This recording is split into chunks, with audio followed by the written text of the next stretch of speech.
Hi everyone. In this video, I'm going to review Chapter 10 on international business strategy and international corporate strategy. The reason that I'm going to review it in more depth than usual is, quite frankly, this chapter is deficient. It really leaves out a lot of important material.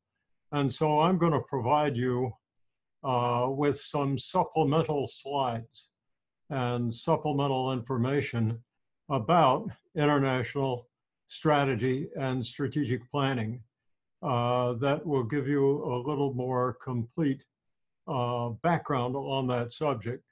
In case you're planning to begin a career or enhance your career in corporate management, most corporations today, even smaller ones, are more and more influenced by international markets and the international positioning of industries. So to the extent that you're involved in management, you'll have to be involved also in planning to do business increasingly on an international scale. And so what we're going to be talking about is really important to your career. Therefore, although this video will probably be a little longer than usual, it's very important that you review this material and become familiar with it, just so that you can get your career off to a good start. So with that, I'm going to bring up the PowerPoint slides, but let me repeat, there is more in these slides than what is provided in your chapter. And in the quiz and test materials in this course, I'm going to include some material on those supplemental slides as well. So even though this is a long video, I'm afraid you just have to look at it. My suggestion is that you print off the PowerPoint slides for this video before viewing it, so that you can take notes on those slides. And so with that, let me see if I can just get going here. I always have a little difficulty with a computer, probably just because I'm an old guy and I'm not used to using computers as easily as you are. Okay, so here we go with Chapter 10. And the first thing I'm going to do is just skip the first couple slides and get right to the beginning. So this is a slide that you will not find in the textbook, but it summarizes strategic planning and strategic planning functions. And strategic planning makes the assumption that there is an acknowledged mission of the firm. Mission, quite simply, is the economic function that a firm undertakes to perform for society. It's like a social contract. There are a variety of different systems, political systems in the world, and not all of which are as capitalistic as the system here in the United States. So there have been in the past, and there still are today, a few political systems where capitalism and the requirement for firms to make profits isn't the same as it is in a capitalistic society like ours.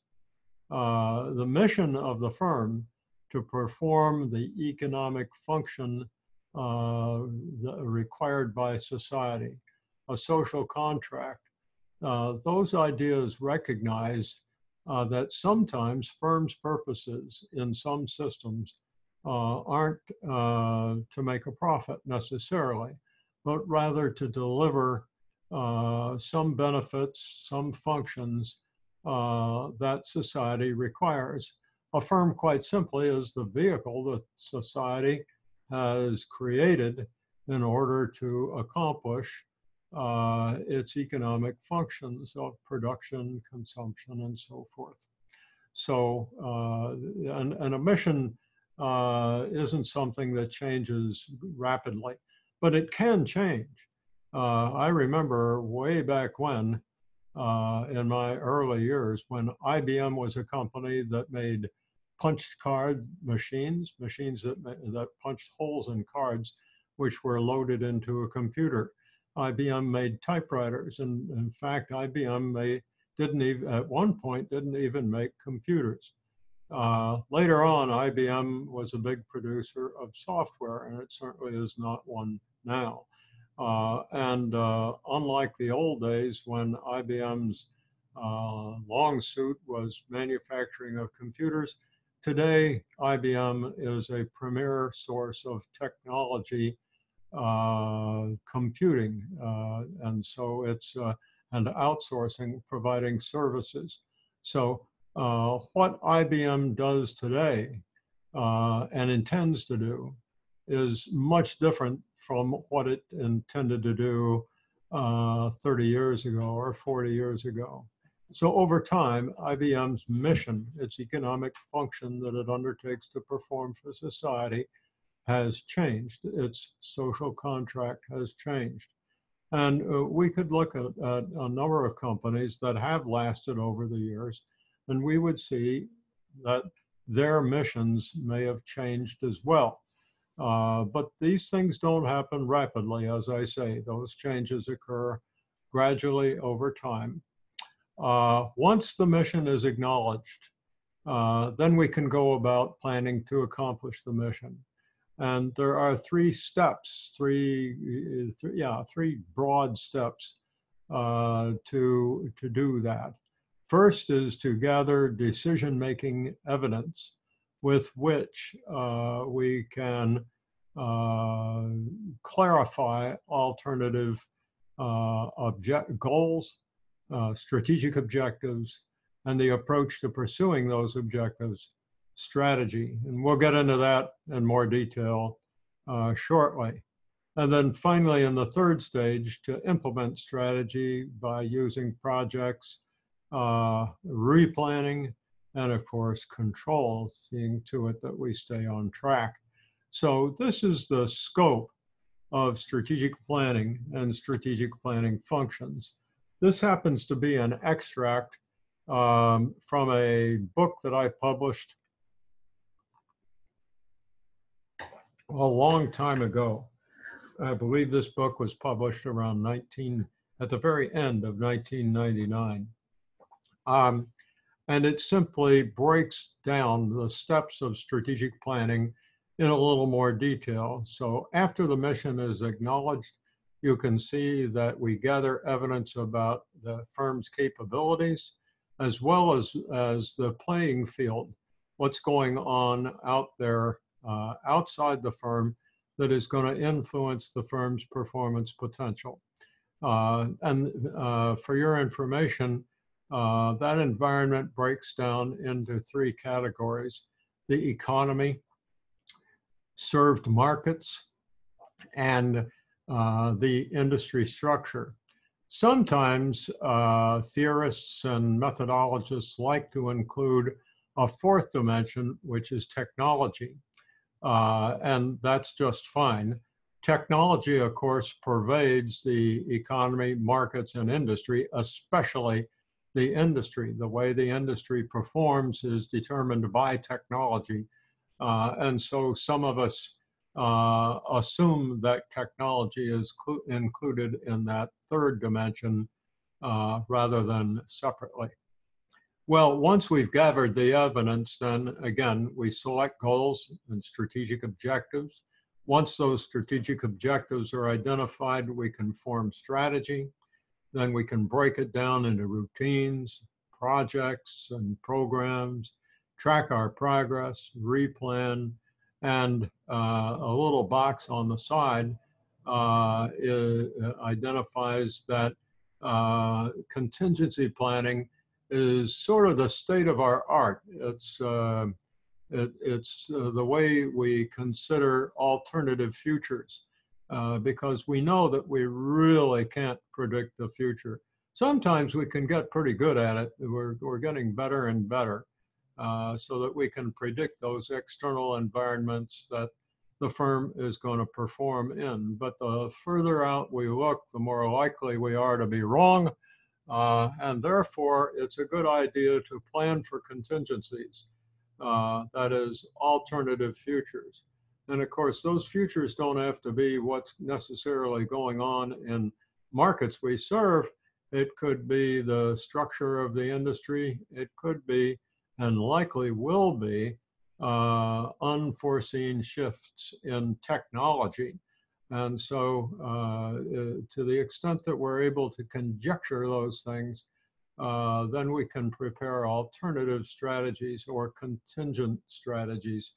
And as we see those contingencies becoming more likely, and few of them will, but every once in a while, one of these contingencies will get more and more likely, until it becomes more likely than our assumption, our prevailing assumptions about the external environment. Then we'll shift out those old assumptions and shift in what used to be the contingencies, and those will now be the prevailing assumptions that we will use for planning going forward.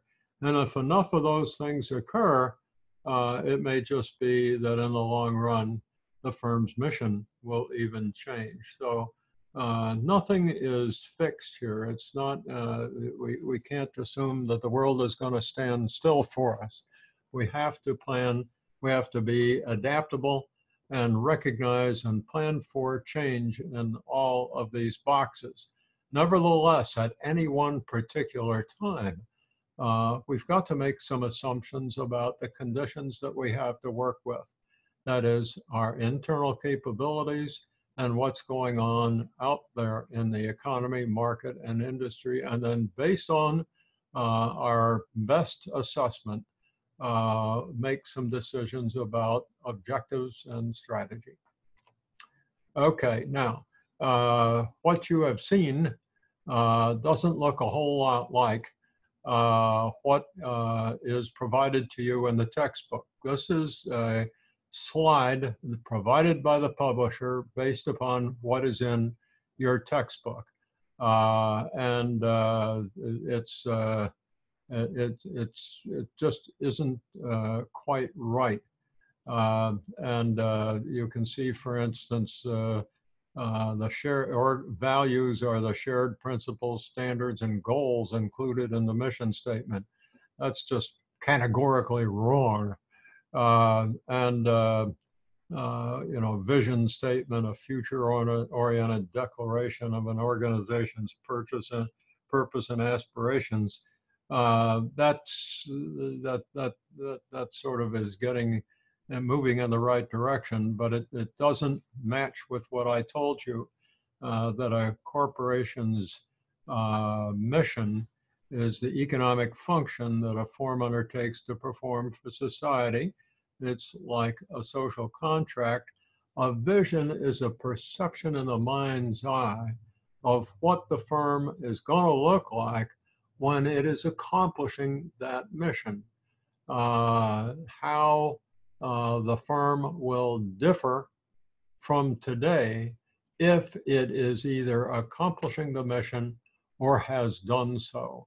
So today we have a much more specific idea of what mission and vision are compared to what you've been provided in this somewhat behind the times chapter. Okay, so here are some, these are my own slides. These are supplements rather than from the textbook. But here are some nice, clean definitions of goal and strategy for you. A goal is a predetermined standard for success.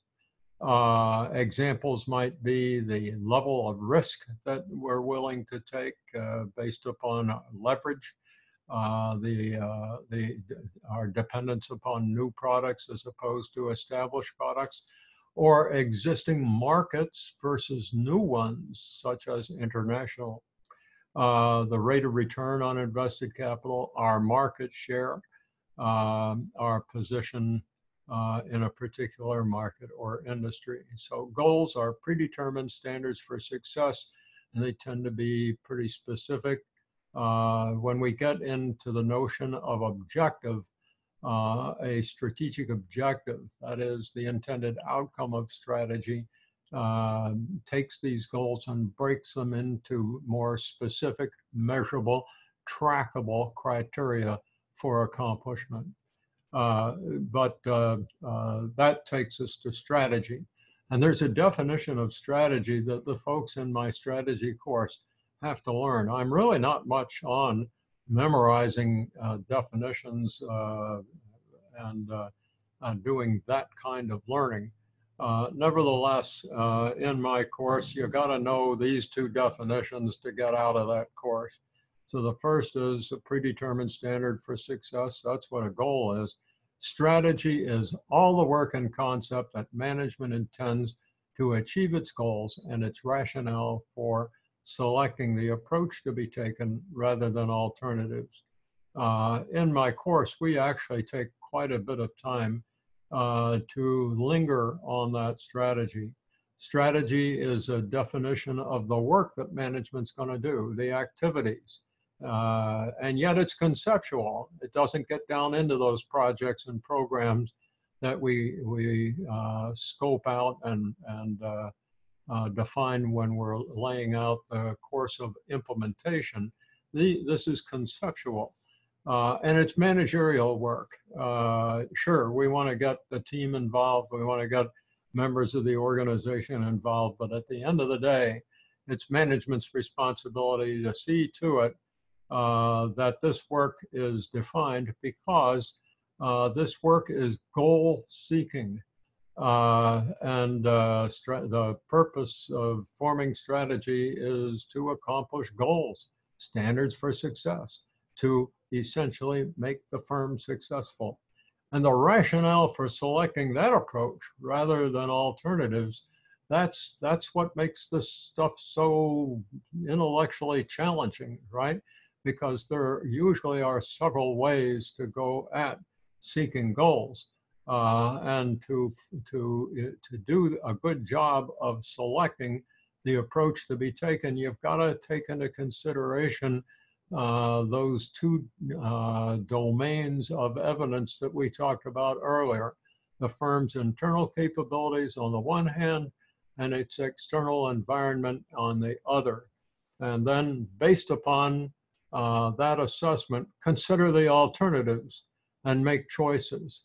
And by doing it this way, we reduce risk a great deal because we have clarified alternatives in a rational way, rather than just choosing one approach that seemed to look good at the time we were asking a question about what are we going to do now. Instead, by going through it in this deliberate, methodical way, we can really reduce the firm's risk. So that's strategy, all the work and concept that management intends to achieve its goals and its rationale for selecting the approach to be taken rather than alternatives. If you learn that definition and what it really means, you'll be on the way to becoming a strategist. Okay, now back to goals for a moment. Goals differ.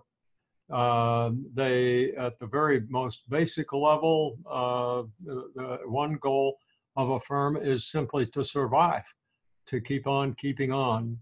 Another way of saying that is that one of the goals for a brand new company or a company that's in trouble is to achieve an acceptable level of risk until the firm is at an acceptable level of risk based upon the portion of its capital that comes from debt based upon its reliance or lack of reliance on new products, but rather based on a well-balanced portfolio of products, whatever the criteria might be, until the firm has an acceptable level of risk.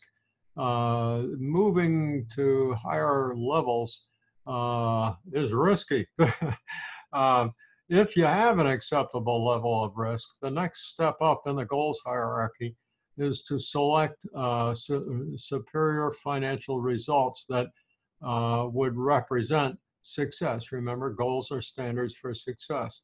Now, why don't we go straight for market share or market position? And the answer simply is that sometimes firms do that. They go right for strong market position, and what happens is they run out of gas. They run out of the financial resources that are necessary to accomplish a favorable market position. And then they're back at the acceptable risk level because they get into financial trouble. If you've achieved all three of those first levels, then the ultimate level is to pursue long-term growth. That's because eventually industries wear out or at least stop growing. And there's something called an industry life cycle. If you've heard of that, you know that industries sometimes will decline after they've grown to their peak. Other times they just flatten out at maturity. But if your firm intends to keep growing, then you're going to have to find new related industries to get into, or some other way achieve growth beyond the potential of the industry or industry group that you're in. So the goals hierarchy has a rule attached to it, and that is, as a general proposition, you should not place the highest priority you shouldn't place the highest priority on a level beyond the one that you haven't yet achieved. So if my company's risk is high because it's got so much debt, I really shouldn't be thinking about achieving a favorable market position as my primary goal. Do I care about my market position? Am I going to do strategizing to improve my market position? Yeah, I probably will. And I'll probably try to improve my financial results. But my priority, my number one priority, is to get that risk at a more satisfactory level. Once I've done that, I can move to the next level, which is to get superior financial results. Now, if I haven't got superior financial results, my highest priority should not be on long-term growth or even favorable market position. Does that mean that I don't think about long-term growth or favorable market position? No, it does not. But it does mean that my highest priority has to be on gaining superior financial results so that I'll have enough gas in the tank to drive the whole route toward a favorable market position and so forth. So there's a hierarchy of goals. Okay, this is another item, and again, it's not from your book, that I have provided. Remember that we have to assess that external environment. And Michael Porter, a famous strategic theorist, who, by the way, was trained as an economist at Pennsylvania State University, initially, when he started out, he didn't intend to be a strategist, and he became one of the most important ever. So it's funny how things change. But Porter developed this notion of the diamond. By the way, there is some mention of this in your textbook, but not with this diagram and not the way I'm going to explain it to you. In any event, Porter was asked by his client, which happened to be the government of Canada, to figure out what it is that enables a country to nurture an industry so that it will have exceptional growth potential.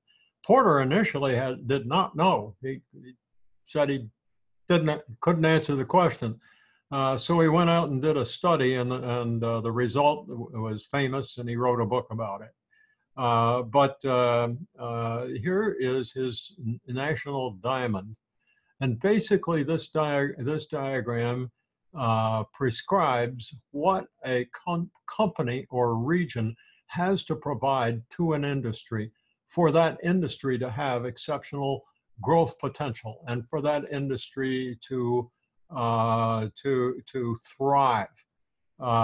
Just like if you wanted to raise an animal or something, what kind of conditions on the farm do you have to provide for that animal to grow up to be big and strong and healthy? Well, Porter says that if you're running a country, or if you're a company trying to identify countries or regions where your industry and your company can thrive, then you need to look for these 4 criteria, and here they are. The first is the factor conditions. This is simply the recipe for what the industry does. It could be labor, it could be raw materials, it could be technology, it could be the physical distribution system. It's the ingredients for the recipe that makes this industry happen. Second is demand conditions. There has to be demand in the country or region for what we're talking about. A beautiful example happens to be the cell phone industry. When the cell phone industry got started, it began in Scandinavia. And in Finland, there was a company that invented cell phones. Why? Because in Scandinavia, it's very difficult to lay telephone cable. It was back then especially very heavily forested, just awfully difficult to lay telephone cable. And yet different cities throughout Finland wanted to talk to each other. And cellular telephones had just come about, and it seemed that that was the way to solve the problem. And so there was plenty of demand for communication without cable telephone. And so a company in Finland was named after a river in Finland, the Nokia River. And so Nokia, the company that initially didn't even make telephones, started making cellular telephones, and that company was named after a river in Finland. Later on, another company in Sweden, and I don't recall its name, I'm sorry, started up, and we got a little bit of competition.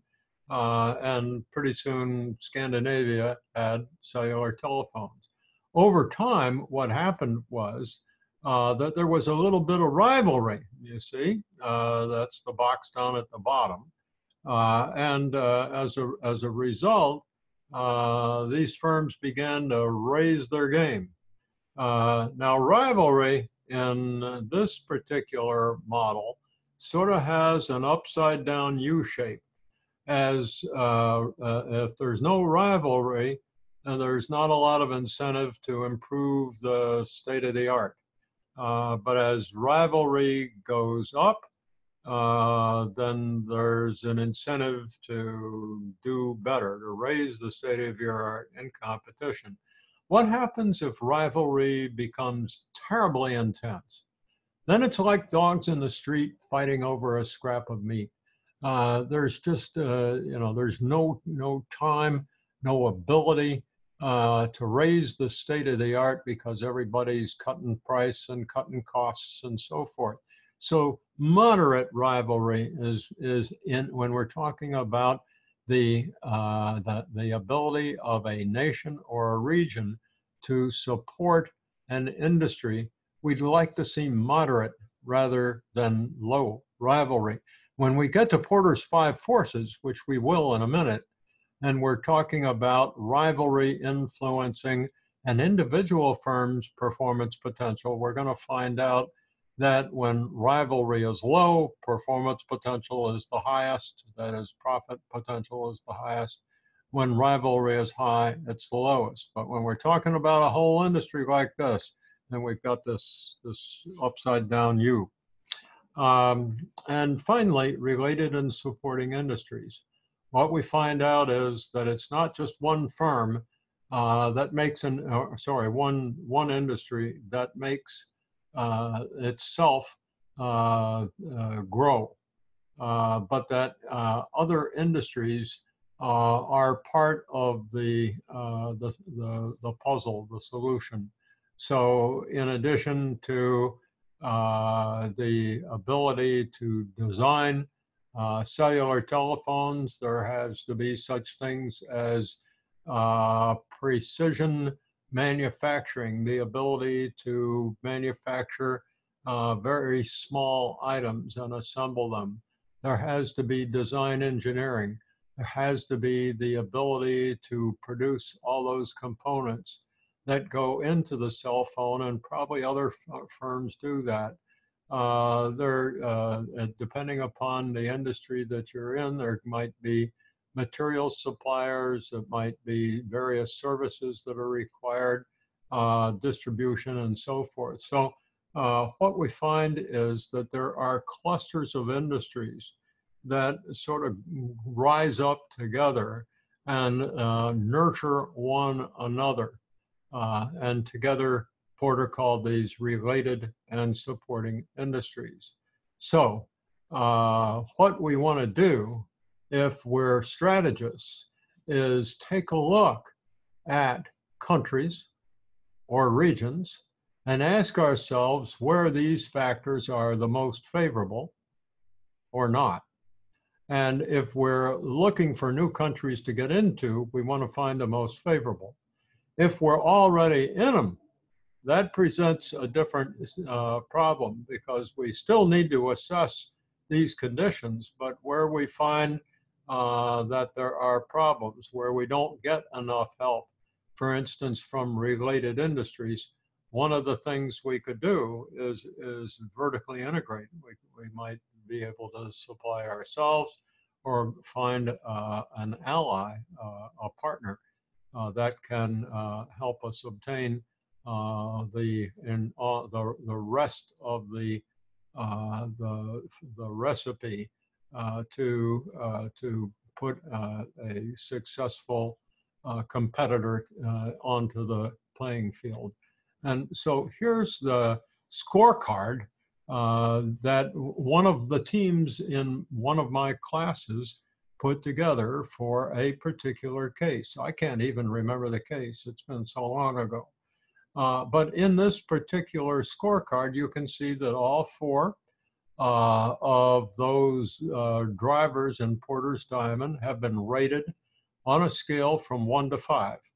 And then those ratings were added up and divided by 4. And it turned out that the US and China came out pretty high in this industry. And I really don't recall which one it was. On the other hand, Mexico and India didn't look nearly as favorable. But in each case, there was a problem. So where we see in factor conditions, we see that India and Brazil didn't provide the raw materials or the distribution systems, whatever the requirements to operate in this industry are. Then if you're going to be in one of those 2 countries in this industry, you're going to have to form a strategy to overcome those limitations. So Porter didn't just give us a diagnostic instrument here. He also gave us a tool with which we can identify strategic objectives and priorities. This takes us to the 5 forces model, which you're more likely to have heard about before. Porter's Five Forces model also is a device for assessing an industry. And we use it, once again, not just as a diagnostic device, but as a device for forming strategic priorities. So the first purpose of this model, of this this methodology, is to identify the performance potential or the profit potential of an industry, firms in an industry. The second purpose then is to identify strategic priorities. So at the center of these five forces, you can see rivalry, the intensity of rivalry. That's the core of this model. And it's not too hard to reason that if competition and rivalry increases, the way in which firms are going to respond to that is either by lowering prices or increasing costs and expenses to advertise, to provide additional services, to package the product differently, or otherwise add value that makes the customer prefer your product or service compared to competitors. So if rivalry is intense, that pushes profit down. And each one of these five forces pushes profit down. And so if any one of these forces is very high, then your strategy has to respond by figuring out how to overcome these forces or at least neutralize them by going around them. Now, how can the intensity of rivalry and the profit potential of your industry be altered? Well, what if there's a risk of new competitors coming into an industry? Maybe the industry is relatively young. So indeed, there is a chance of new entrants coming into this industry. At the moment that a new entrant comes into the industry, the demand doesn't change, but the supply sure does by the amount of capacity that that new entrant has. So the supply-demand balance shifts right then and there. When it does, when supply goes up and demand doesn't, you should be able to figure out that that's going to push prices down. And when prices go down, profit goes down. How do you solve that problem? You lower your price or you increase the value of your product so it's preferred by customers, and that's costly. Any way you look at it, profit potential decreases. Now, what if the buyers, and Porter called these buyers, you and I call them customers. So what if the customer has buying power? What if the customer can shop around? We see this in retailing all the time, don't we? To the extent that the customer can shop for the same product in multiple stores, there will be price competition.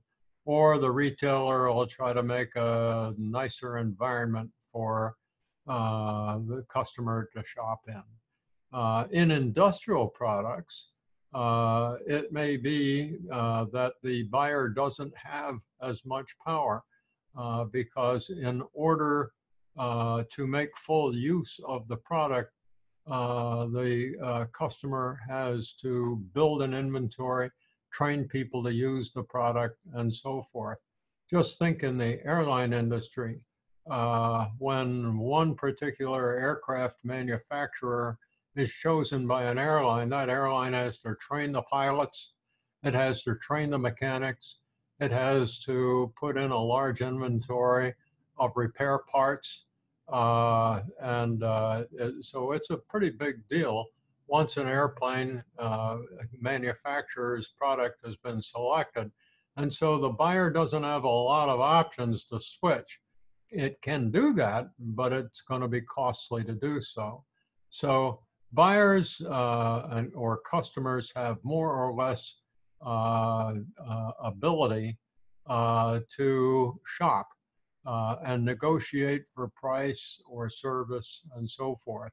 In consumer industries, the power is usually greater than industrial product industries. Industrial product industries, I guess. Anyway, when we're talking about suppliers, it's sort of the same situation that we just talked about in reverse. In some industries, such as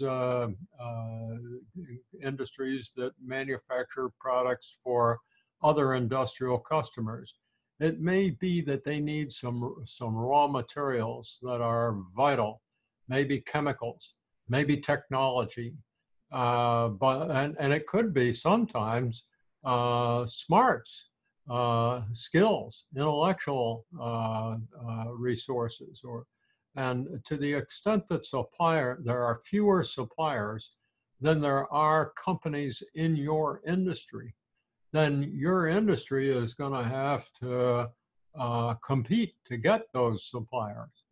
On the other hand, there are some industries where there are a lot more suppliers than there are customers. And then the customer, your firm, for instance, is able to select. You can go shopping and select from alternative suppliers. So to the extent that the supplier has power because it's one of just a few relative to the large number of companies in your industry, then that supplier is going to be able to negotiate for higher prices and more favorable terms. And if that is the case, that's going to push profit down, isn't it? And finally, the threat of substitutes. Here, be careful. Many students make a mistake when we talk about the threat of substitutes. A substitute for your product is not a product, in Porter's terms, that comes from other companies in your industry. It must come from other industries. So let's go back to the airlines again and think about business travel. What's a substitute for business travel by airlines? Well, you may not know it, but in China and parts of Europe, it's high-speed rail. There are railroads that go over 400 kilometers per hour. They are very modern. They look like airplanes without wings, and they just go flying across the rails at very high speeds. And in some markets, for instance, Italy, it used to be that folks would fly from a city in the north of Italy to the south of Italy in commuter airlines. Now there's a high-speed rail system that goes right down the center of Italy from north to south. And you can travel from the north of Italy to the south of Italy faster than you can take an airplane, and you don't have to drive to the airport and then when you get where you're going, drive to wherever you're going. It's a lot faster, less expensive, and basically the high-speed rail in Italy has put the commuter airline out of business. But there are many illustrations of substitutes.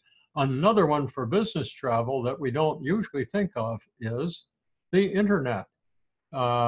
Today, you and I can look at each other in this thing that we're looking at right now.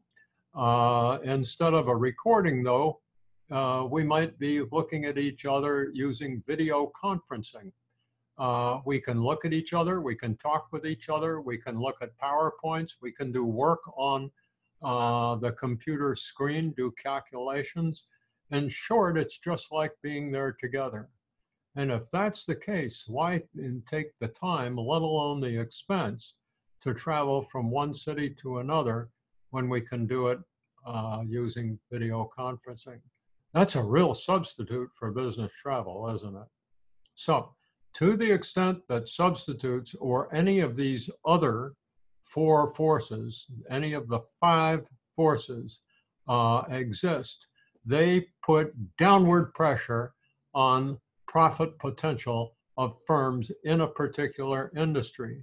And to the extent that they exist, as a strategist, your challenge is to figure out how to neutralize or overcome these forces. So, and that's pretty much what this, this slide summarizes.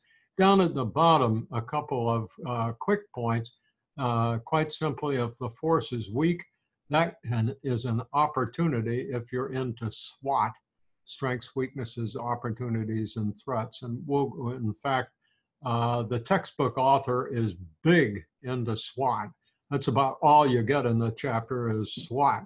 So we'll be looking at the author's slides in just a moment, and we'll see SWOT. To the extent that one of Porter's 5 forces is weak, that represents an opportunity. To the extent that it's strong, then that's a threat. Okay. And so this slide that you can take time to look at simply summarizes much of what I've just said. Those little bullet points down at the bottom might be worth a brief mention, particularly with substitutes. Supposing that there is a potential substitute for your industry, then you've got really one choice. You've got to be the substitute for your own industry, your own product, your own service. Because if a competitor in another industry can provide to the customer the benefits and the value that your product or service offers, you've got a problem. Now, one thing that a substitute does, just because it's there, is it puts a limit on your pricing. If it can provide the same benefit that your product does, and your product is offered at a higher price than the substitute, chances are the customer is going to choose the substitute, right? So substitutes do put a ceiling on prices just right out of the chute. But to the extent that there's a major substitute out there in the future that's going to change technology, change the way customers get these values that you are providing today, you've got basically one strategic option. You've got to be the substitute. You've got to expend the time and money and research and development to get to that point. Otherwise, your firm eventually will be obsolete. If the threat of new entrants is high, then the way to deal with that problem is to try to erect entry barriers to keep them out. You could tie up suppliers, you could tie up channels of distribution. And this is often techniques that firms in mature industries try to use to keep competitors out. Interestingly, if rivalry is really high, that's the toughest hand to play of all. What it means is that your firm has to be either a low-cost competitor or differentiated. You can't, if you have neither of those, you're probably not going to make it. So you've got to make a choice. Are we going to get a cost out of our product and offer a bare bones kind of product without compromising quality so much that the customer just doesn't want the product? But can we take the bells and whistles out? Can we really make this product inexpensively enough that we can charge a low price? Or should we go in the opposite direction, add to quality, add to features, add to service, add to warranty, do things that make our product so attractive to the customer that the customer is willing to pay more for it, and because our product stands out from our competition. The mere fact that we add value from our by adding cost doesn't necessarily make the product more valuable to the customer. It's the customer's perception of value that matters here, not the amount of money that your firm spends to get that value to the customer. If the customer doesn't see value adequately, the customer will not pay a higher price. If the customer won't pay a higher price, the profit potential of your firm is obviously pretty limited. So bottom line is we use Porter's 5 forces to identify where the external forces that push profit down exist, and then we form conclusions to neutralize or overcome those forces by adopting strategy to do so. Okay, now we're back to the author's version. And the author does, or the publishers, make a very good point. And that is that there are two sides to this coin: forming strategy and making it happen, implementation.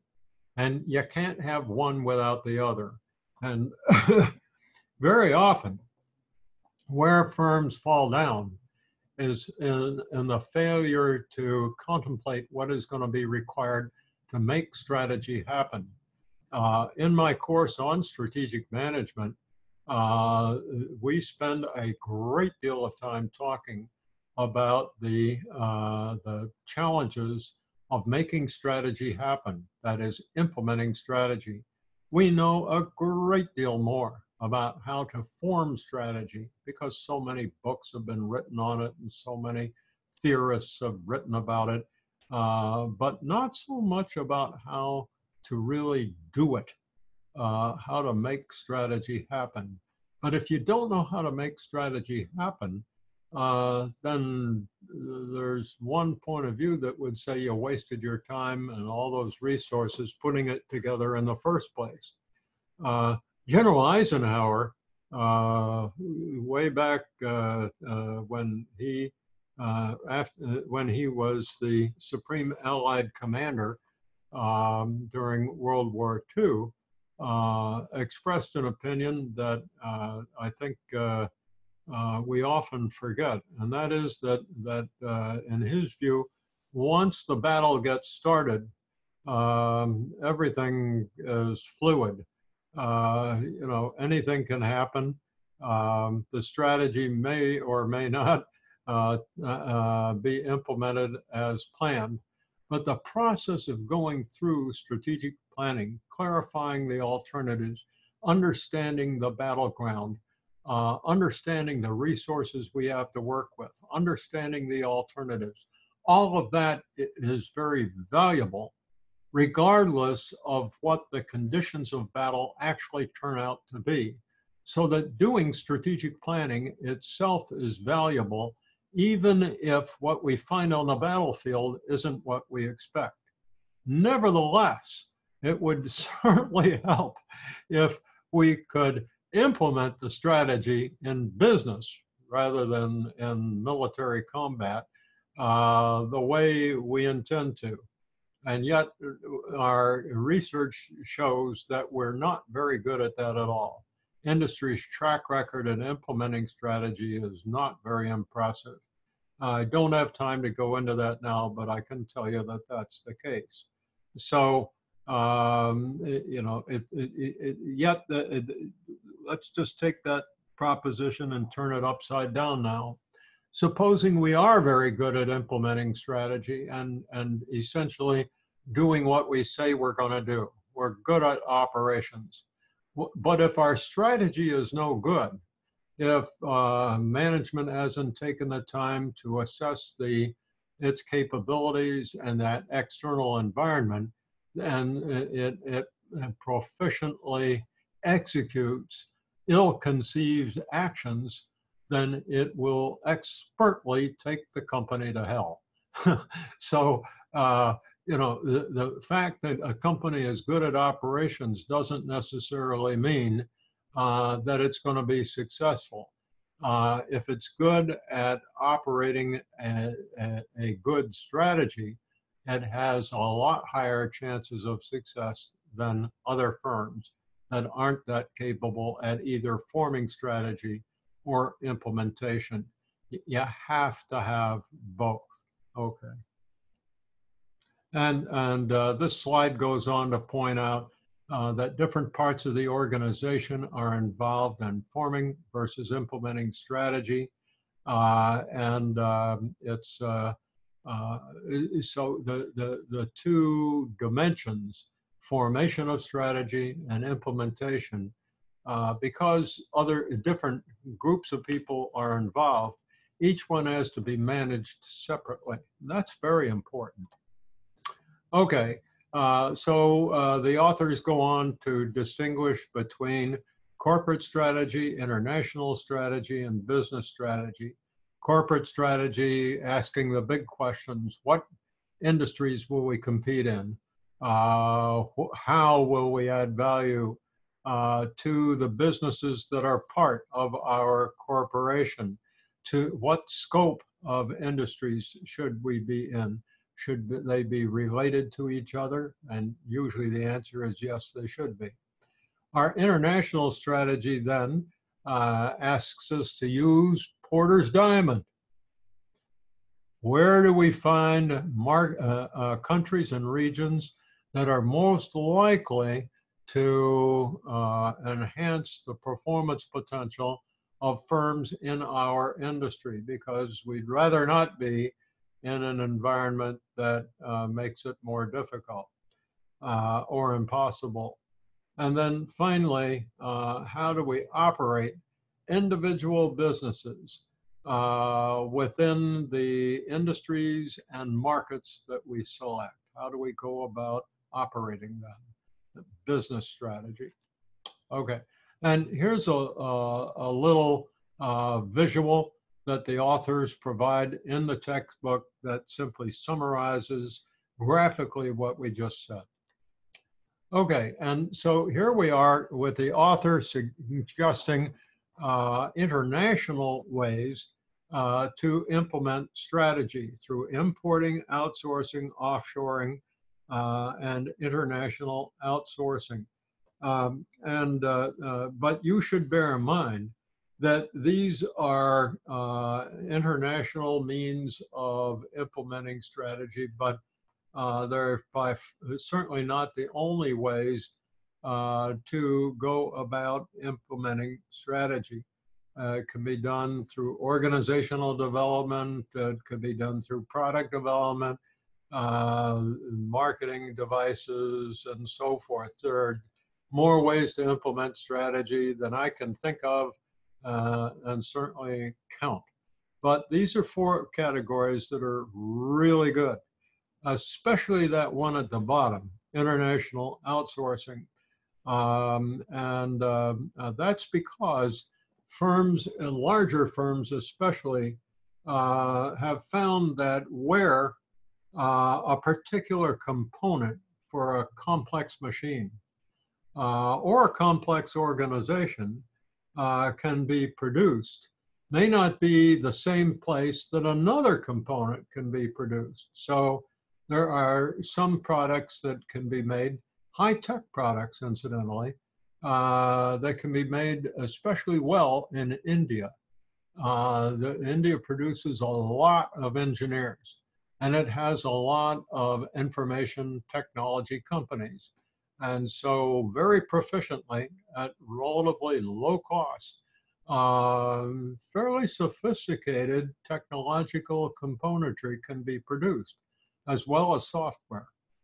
Other parts of the world may have materials or other industries that are particularly good at doing something else. And so in international outsourcing, we have the luxury and the power to identify locations where vital elements of our enterprise can be produced. And then we can assemble them, again, wherever in the world it's useful to do so. Now, if we do international outsourcing, what's one of the obvious issues here? That is the complexity. How do you control all that? How do you administer that process? That's not easy at all. Okay, so this takes us to a diagram from the textbook, and at this point, I hope you can appreciate that it is far too simplistic. Basically, it suggests that strategic planning flows out of mission. We sort of forgot about goals here and strategic objectives, but instead, SWOT, strengths, weaknesses, opportunities, and threats, are rationalized to form strategy, and then implementation should flow from strategy. We see the arrow pointing in kind of a perhaps the wrong direction. But I almost left this diagram out of this PowerPoint, but it's in your textbook. And although this diagram certainly includes elements of the strategizing process, I hope that what I've explained to you up to this point will make the process of forming strategy and doing strategic planning a lot clearer than this diagram does. Now, after this diagram, we're going to see some comments about SWOT. And that's because the authors of this textbook are just in love with SWOT. And so in chapter 10, they just go through SWOT in a major way. Here's the first of the slide. And you can see that I put a little starburst here, really to remind myself that, there's there's some limitations here. Most importantly is the fact that SWOT puts blinders on you. It sort of constrains the strategist to the firm that already exists. Strengths and weaknesses exist in the firm as it is now. It doesn't talk about potential strengths and weaknesses, does it? Similarly, opportunities and threats describe the external environment as it exists now, but not the contingencies. And so those of us in the strategic planning profession today have discredited SWOT. You can use SWOT in an industry that isn't growing rapidly. But if an industry is growing rapidly, if its technology is growing rapidly, if the capabilities of the firm are changing rapidly, then doing SWOT could sort of constrain you, could sort of tie you in to the business as it is now rather than as it could be. Just think about Apple coming up with iPod and the iStore. And some guys come in to Steve Jobs and they say, hey, Steve, we think we want to have mobile music. It just ought to be something that that looks like we could do now. In the old days, we had this Sony Walkman, but now we've got all this modern stuff. We ought to be able to do a better job. So Steve Jobs asked his strategic planning vice president, well, what do you think? How can we work this problem out and make a decision here? So the strategic planning manager says, well, what are our strengths and weaknesses? Let's do a SWOT. And the people who make the proposal say, well, beats the hell out of us. We don't do it now. We don't know what our strengths and weaknesses are. And Jobs, well, what are our opportunities and threats? And again, the people say, well, that's hard to say too, because nobody makes this stuff we're thinking about right now. And Jobs throws his hands up and says, oh, the hell with it. Let's go on to something else. And you would not have the Sony or the Apple iPod and the iStore. Well, in fact, they didn't do a SWOT analysis, and they did come up with the iPod and the iStore, and that's because they got outside the box, which they never would have if they had done a SWOT analysis. So give some thought to that. We can do a SWOT analysis if we're in a mature industry where things are not changing very much. But if they are, then doing SWOT could be a very a bad idea. So the authors take you through strengths and weaknesses, opportunities and threats. They have some nice discussion about, for instance, what a sustainable competitive advantage is. It's a situation where your firm's strengths can't be easily duplicated or imitated by other firms, nor made redundant or less valuable. There's absolutely nothing wrong with that. That's a very good point. And all of these thoughts on this slide are acceptable as long as you're in an industry that isn't going to change too fast. So given that you've done the analysis, you now have 4 options as these authors spell it out. You can use your strengths to exploit opportunities in the external environment, or you can use strengths to overcome threats or neutralize them. You can deal with your weaknesses by taking advantage of opportunities. For instance, there may be opportunities to partner with another firm, or to seize upon new technology to essentially wipe out your weaknesses and create strengths. And then there's that situation where you've got functional weaknesses in an environment that isn't very friendly, and a good idea there is to try to stay away and not try to get into that part of the external environment, because you wouldn't do a very good job anyway. Okay, and then I think this is sort of a silly slide, but again, it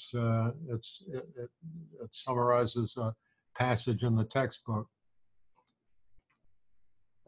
Asks what we can do, what do we want to do, as opposed to what we're able to do, what are our options, and then this last one is more interesting. What do others expect us to do? Because those others could be our customers, but they also could be our competitors. And of course, what we'd like to do is form a strategy that catches our competitors by surprise, because we form a strategy that takes a direction other than where our rivals expect us to go. That's a good one. Okay, so this now takes us to the notion of business level strategy. And our options of performing the activities that we do now differently, as opposed to doing altogether different things. That is, changing our strategy pretty dramatically. And a device that helps us clarify what we can do is the value chain. And this is a very valuable device that is often not well understood. The first time I saw the value chain was shortly after Porter wrote an article about the value chain. And one of my clients called and said that they had read this article and wanted to identify where value was being created in their process, in their firm's activities. And this firm, among other things, made electronic components. Are you familiar with how cell phones or consumer electronics are made? Basically, it starts with a printed circuit board, works its way down an assembly line. And as it goes down the assembly line at each stage, a robot or a person solders a component onto that printed circuit board as it works its way down until finally the assembled piece gets tested. And if it works, it's put in. It may even by robots at that point be put into a box and it's ready for shipment. Now, different companies might differ in how these steps are done. They might be done by robots or people, but in general, that process is the same no matter who does it, no matter which firm does it. One firm might do it a little more efficiently and at less cost than the other, but basically it's the same step over and over again, no matter which competitor we're looking at. That being the case, how can a company in that industry gain competitive advantage over its rivals? The answer is it can't, because they all do that process the same way. Well, where is the majority of the cost and the capital found? Where was it found?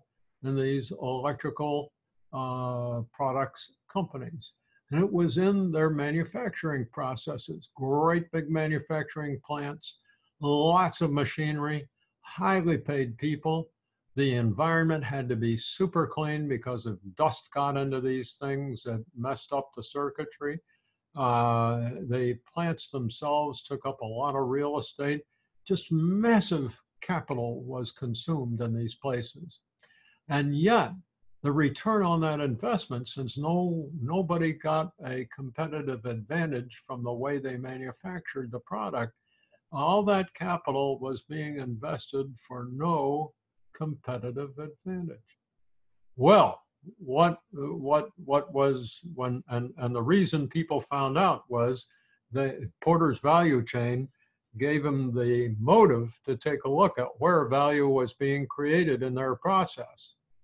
And where they found out it was being created was early in the design stage. Just imagine the first time that somebody decided to put a camera inside a cell phone, and later on GPS and all these other things. So it's the design, it's the creative part of the value chain, the early stages. Later on in distribution, doing arrangements with retail chains and so forth, there's some more value created. But it turned out that the manufacturing wasn't generating a lot of added value for the manufacturer. So what did the manufacturers of consumer electronics do? They sold all those manufacturing facilities to firms that specialize in electronic manufacturing, a firm like Sanmina or Flextronics.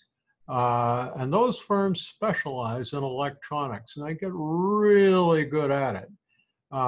So Apple has made an alliance with an electronic manufacturing firm to produce its cell phones, by way of example. And similar alliances exist all over that industry. So the cell phone company, the cell phone that you have is probably not made by the company whose name is on your cell phone. Instead, that entire process has been outsourced, and the capital retrieved from all those assets that initially were used to produce the cell phone has been redeployed into research and development, laboratories, distribution, and so forth, where added value could be generated. So the value chain became a very useful tool to help us identify where value is being created. Now, if we had time, I would like to get into with you the complexities of value chain analysis. And in industry has a value chain. Consider automobiles. Starts with steel, the manufacturing of component parts, the manufacturing of tires, electronics, and the like, assembly of those components into cars, distribution, marketing, sales, after the sales service, and so forth. And yet at each one of those stages, a whole industry all by itself exists. The industry of companies that assemble cars, the industry that manufactures tires, and so forth. So we've got vertical and horizontal value chains that interweave with each other like fibers in a carpet.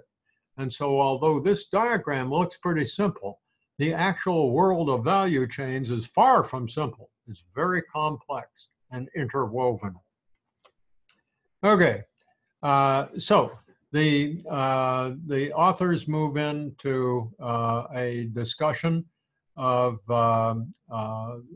the types of competitive advantage that you can get from your choice of what to do in the value chain. You can achieve a low-cost competitive advantage, or you can achieve differentiation with better quality or higher service or warranties, packaging, and so forth. So as some of you know, instead of just saying better quality, those of us in the strategic management profession prefer to use the word differentiation. Quality is an important means of achieving differentiation, but there are other means besides that. And so competitive advantage is achieved within a scope of value chain activities, as the author points out. Okay, and so with this, the authors simply summarize the alternatives of a cost leadership strategy, a differentiation strategy, or a strategy that combines the two. And that's where the cheesecake is. If you can have both low cost and differentiation, that should give you competitive advantage. The authors have another neat little diagram here. If you remember the value chain, we can, and let's take tires by way of example. So let me put the cursor right here. I hope you can see it, but right in the middle, I've got the tire manufacturing factory. Now, what could the tire manufacturing company do to integrate backward into the value chain? That is, to make component parts. Well, lo and behold, Goodyear and Firestone both own their own rubber plantations and chemical plants where they make the chemicals that go into that substance that is produced, with which the tire is produced. Those chemical plants also can sell chemicals to other industries that make products other than tires. However, when they make products for themselves, they are backwardly integrated. Are they forward integrated? What happens after they've made the tire? Well, they usually sell the most of the tires to the car manufacturers, right? General Motors, Ford, Chrysler, and so forth. But what happens when we have a recession and the demand for tires goes down? Well, you and I have driven down the street many times, and we have driven past Goodyear tire stores and Firestone tire stores. And when there's a recession and we're not buying cars, our tires are getting thinner, and we're probably going to have to go to the Goodyear store or the Firestone store to buy a tire. And when we do that, we're going to pay the price that the store requires because we just have to have these tires. Well, we're going to pay a whole lot more per tire than General Motors or Ford pays because they buy in large quantity and they can negotiate. You and I don't have that luxury. We can't negotiate. We got a flat tire. So the profitability of tires sold to those stores is a lot higher than the profitability of tires sold to auto manufacturers. And consequently, even when the market is down, Goodyear and Firestone can keep their plants operating to produce tires for their own distribution and keep their plants running. And by doing so, they keep their most valuable employees employed. Sure, they may have to drop down to a somewhat lower level of production, but they're going to keep those valuable employees so that when things get going again, they've got the talent to get right back into the swing of it. Now, another thing to do is to expand horizontally. That is to move out into related industries. Just think about John Deere. Its formal name is Deere and Company, but as most of you know, it makes agricultural equipment, tractors and such. But Deere learned that the way it makes agricultural tractors with diesel engines and tractors and plate steel fabrication and the like was pretty much the same way that construction tractors and construction equipment is manufactured. And so today, Deere also makes construction equipment. Lo and behold, the same methods are used to make forestry equipment. So Deere acquired Timberjack, a manufacturer of forestry logging equipment, and that happens to be the largest producer of that kind of equipment in the world. And so Deere has expanded horizontally. That is to say, remember the value chain goes this way and this way. And basically Deere expanded outward so that it could produce a wider scope of products that use the same technology. Now, finally, as I pointed out earlier, you can produce components and assembled products for that matter in different parts of the world. And if you use Porter's diamond, you can identify those parts that are most friendly to your industry. And so the authors have added this diagonal line, and I really wish they had made a cube here, a three-dimensional diagram to point out that the vertical or horizontal scope can be extended geographically. You know, this diagram doesn't quite point that out, but it's really a three-dimensional thing. Both the vertical and the horizontal can be extended geographically. And so those are the alternative strategic options for expansion: vertical, horizontal, and geographic. Good diagram. I wish it were three-dimensional. Okay, so corporate strategy. We can expand vertically, we can expand horizontally, we can expand geographically. Now, with regard to international strategy, these authors have clarified three types of international strategy. And these are quite adequate definitions. Multi-domestic means that we'll take one of our businesses and locate it independently in one country and then establish another business in another country, and it too will be independent. Take, for instance, food products. The kind of food products that I might manufacture in an Asian country will be far different than the kind of food products that I'll make in a Scandinavian country.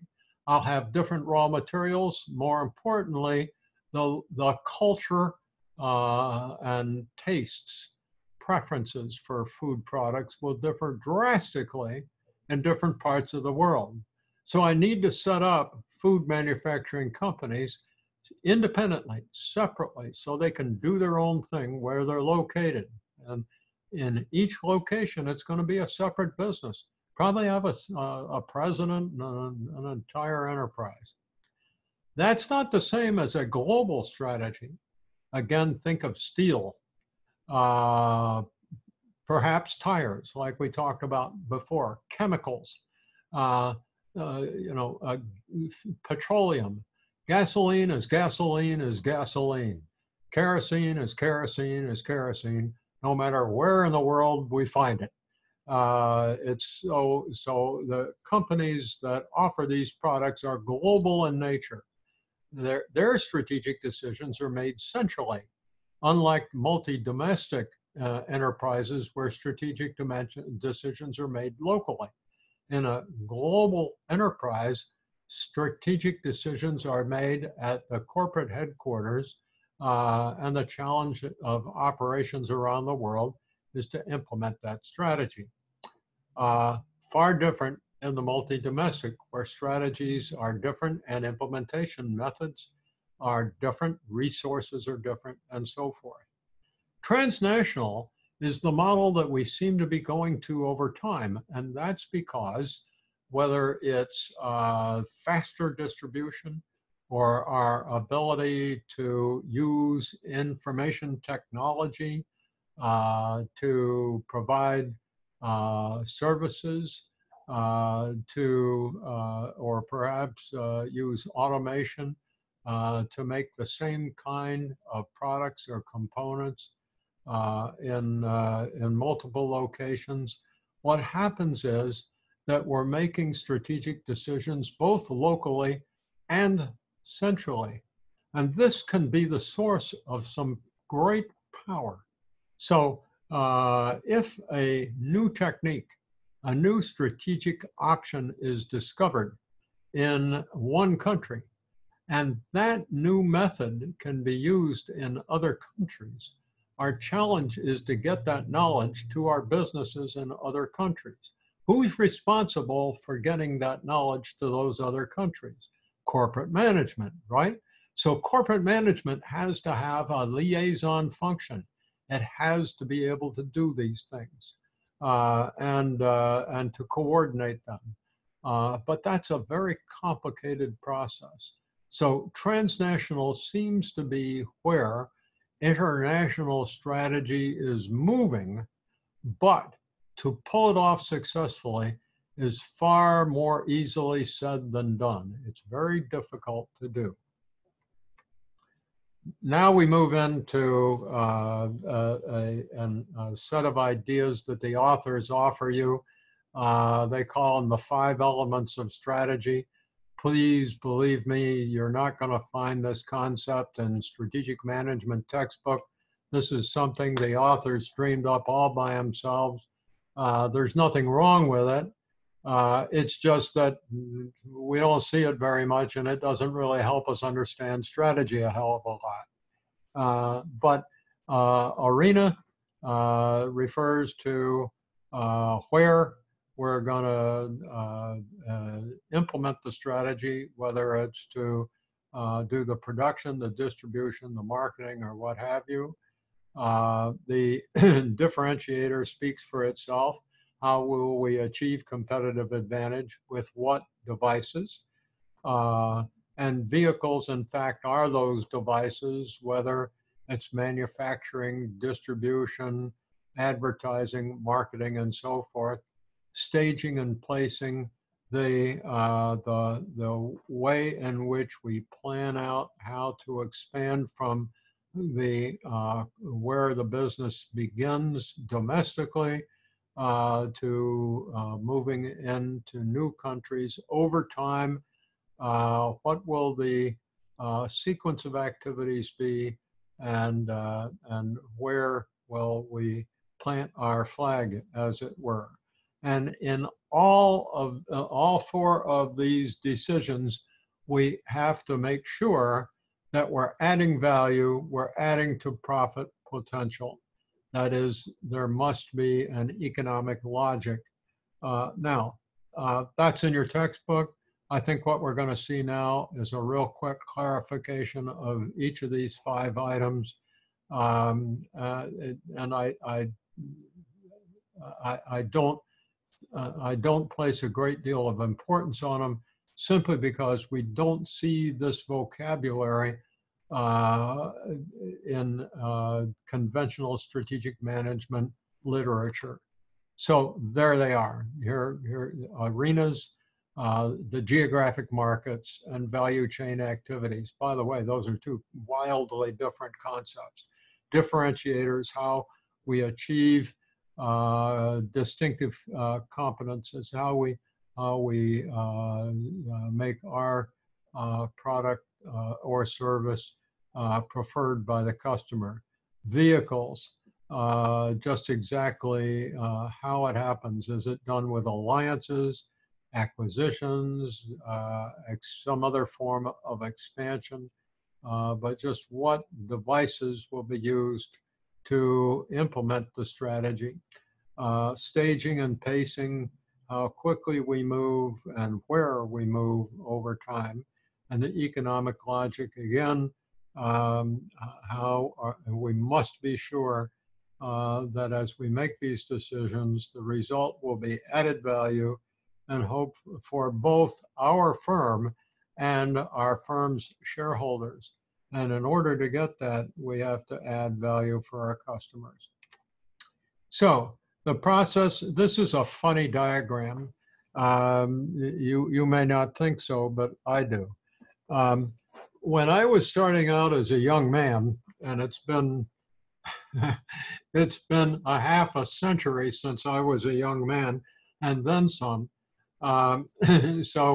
But before, strategic management was a formal discipline in the Academy of Management. I was in a training program that was conducted by the American Management Association, I believe it was called. And I believe that this particular one that I went to was sponsored by U.S. Steel Corporation. I worked with U.S. Steel for a while. And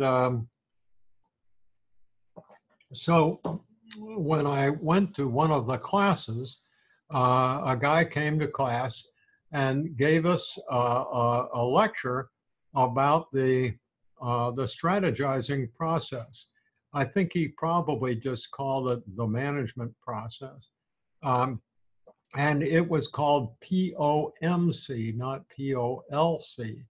And it was planning, organizing, motivating, and control. Now we see that motivating has been replaced in this diagram by leading. I kind of like motivating still, because leaders must be motivational, but you know, there's a lot more to getting people to do what we want them to do than just telling them what to do, just leading them. So I think that the old POMC is better than the new POLC.